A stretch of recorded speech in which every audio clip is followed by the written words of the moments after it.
swollen, you can't even move your shoulder. So you'll have your MRI and it'll show no structural damage, but the AC joint would show a lot of negative on the MRI, but this one shows nothing except swelling. So I just believe that David Chow is correct, that they will try to let him throw a little bit after they give him a cortisone shot. What's the cortisone for? It's not to deaden, it's anti-inflammatory. It's to kill, to kill all the inflamed cells. So you take the cortisone, then you go out to the practice field and you try to work through the kinks of the cortisone shot, which is no fun to take. You've had them. I've had them. I have. I do not, because the needle's about that long. gauge of the needle is so because thick. they got to wiggle it around, Skip. They got to get it as close to the area as they possibly can. And cortisone is so thick to come through the tip of that needle that it is no fun. And then you got to try to work it around and see, can I throw a little bit over the top?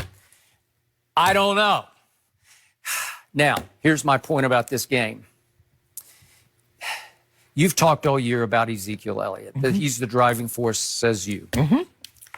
And if you're right about that, and they are forced to go to Zeke on Sunday, let's do this, 35 Zeke carries, and let's throw 15 more on top to Tony Pollard. What if they try to run it 50 times? I just don't think they can win that kind of a football game. The weather is going to be perfect for this time of year. It's a high of 46. It's a low of 27. So they're going to be playing virtually a night game. Kicks off at 4:30. 4:25. So let's just say, for the sake of argument, that immediately the Eagles are going to be testing his arm because they're going to be daring him to throw the football. Yeah, you should. What if right away you see he's limited? Dr. Chow's conclusion is that he believes he will be severely limited throwing the football. What if they see right away he has no mid-range velocity and he can't throw anything deep at all, that everything has to be short, short, short? A lot of Jason Witten 3-yard passes, a lot of swing passes to Zeke or to Tony Pollard.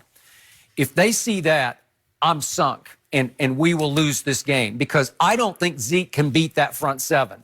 What is Philly's weakness? You just said it. It's the back four, right? In coverage, Pro Football Focus ranks Philly's back four, just what they call coverage, 23rd in the league. I think that's being nice. Yeah, right? It's got to be. Yeah, because a lot of times they look like the worst secondary to me. They do.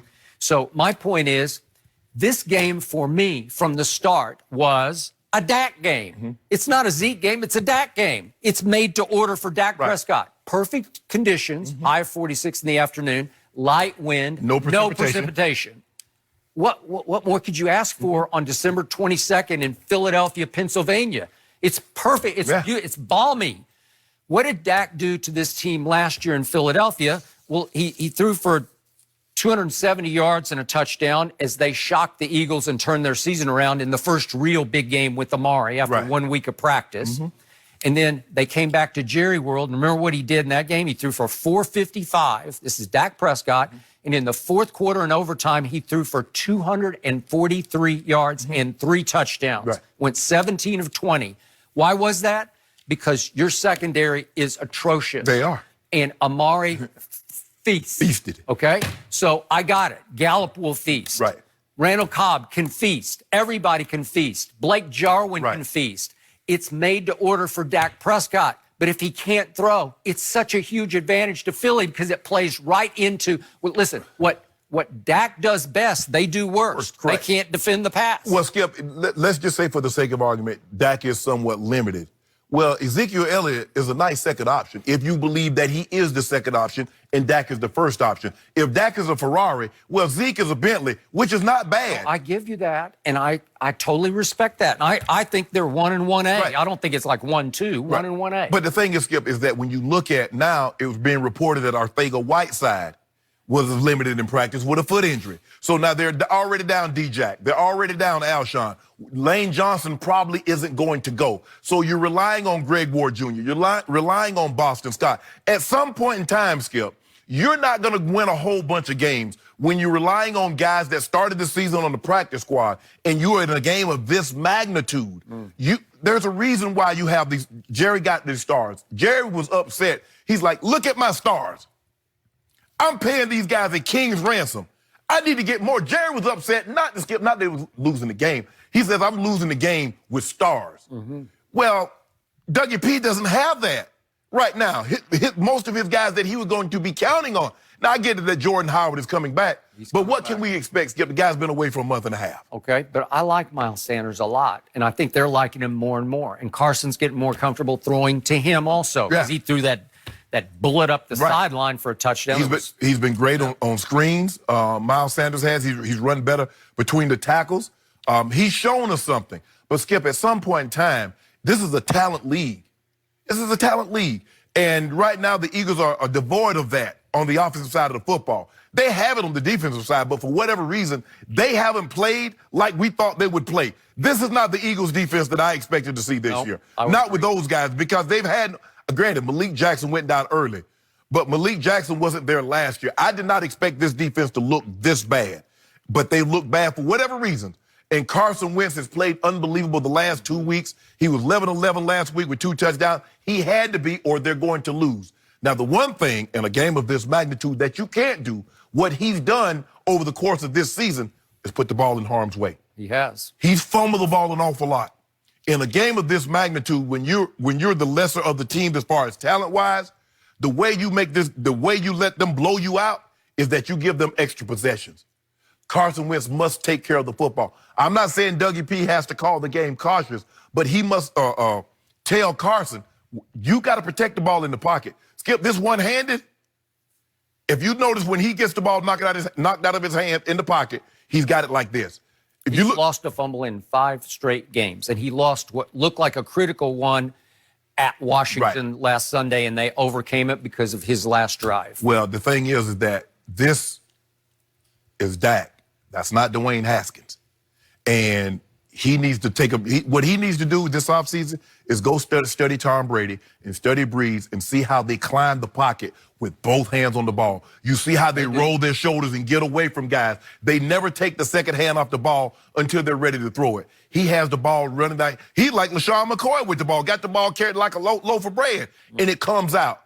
If you want to win this ball game, you got to take care of the football, Wentz, and you've got to play. Whatever you think your best game is, you're going to have to one-up it in this ball game. Okay? So, if the Eagles dare Dak to throw it early, and they start to smell blood and figure he can't throw it, and they're able to start playing press coverage while loading the box against Zeke, if they can get at least 8, maybe 9 in the box, knowing them, there's no way Zeke can beat them by himself because they're too stout in the front 7. They got too much talent, led by Fletcher Cox, Pro Bowl again. You say he might have underachieved this year. He's not quite what he used to be.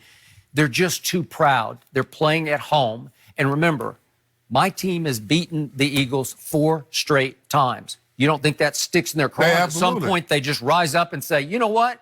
Not in our house, not again. Not again. If their quarterback can't throw, we're not going to let 21 just run it down our throats. And I just don't think he can. I don't think the Dallas Cowboys can win a 17-10 kind of game with Zeke getting 35 carries. Well, you better, because you got 3 Pro Bowl offensive linemen, and you're probably going to have comeback player of the year in Travis Frederick. So Jerry Jones says, hold on, I'm paying y'all the king's ransom. You're the highest paid. You're 3 of the highest paid at each of your respective positions. If we need to run the ball 40, 50 times, I need you to put both hands in the dirt if you need to, and I need you to move people against their will. They're not good enough to do that. Oh, come on, They haven't been that good all year. You know it, and I know it. They rose up twice all year. I saw my offensive line dominate at New York Giants and against the Rams Sunday at home. That's the only 2 Well, they times. better do. Well, they got to do it again. Well, Skip, they're going to have to dominate, even if it's not in the running game, because you got to protect Dak. You got to protect him. So, because the one thing that you don't want to have, Skip, is have somebody get to him and put him on the ground. That's the work. You talk about throwing the ball, it will hurt. Imagine landing on that shoulder, what it'll do. I'm not worried about that because I think he's going to be throwing only 3-yard passes, so it'll be like 3-step drop routes with the ball will be gone in 1.5 seconds because he won't have enough arm to throw. Skip, that's not their offense. Their offense is not 3-step drop. That's going to be dramatically changed. So speaking of Jerry Jones, he said on his radio show yesterday, Dak's going to be just fine. I trust he'll be 100%. Baloney. He's got a lot of LeVar Ball in him. Jerry, he tries to speak it into existence. Jerry Jones is simply the most optimistic, positive person I've ever been around. He's always looking at the glass as half full. It's the only way you can survive in the oil and gas business because you are going to swing and miss. And you got to say, it's okay, let's get him tomorrow. Skip, you mentioned that he said this on the, how many days does he speak on his radio show? I don't know. Is it every day? Sounds like 2. I know he does Tuesday and Thursday. Must be. I mean, Jerry. Knowing Jerry, by now he's probably got four radio shows. Because you remember the other day that he was a little hostile.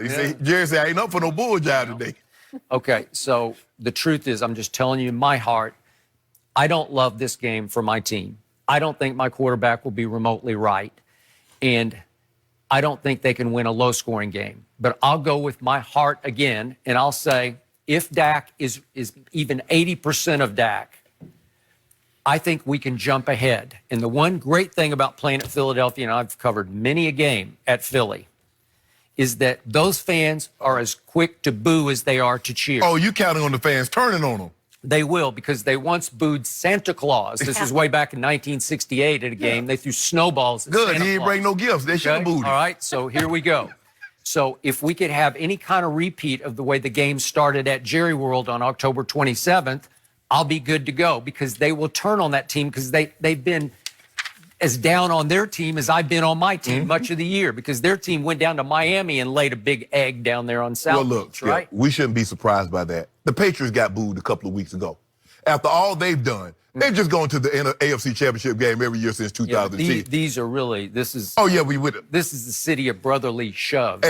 At least the Patriot fans waited to halftime and they were running off the field. They did. The Eagles fans would wait till the Eagles get on the field to start booing. So I'm just going straight with my heart, too. I'll say Dak's reasonably okay. They jump out to a lead, and they hang on 24-21. We're close. We just went opposite directions. You know, almost every week, and I don't know what your score is.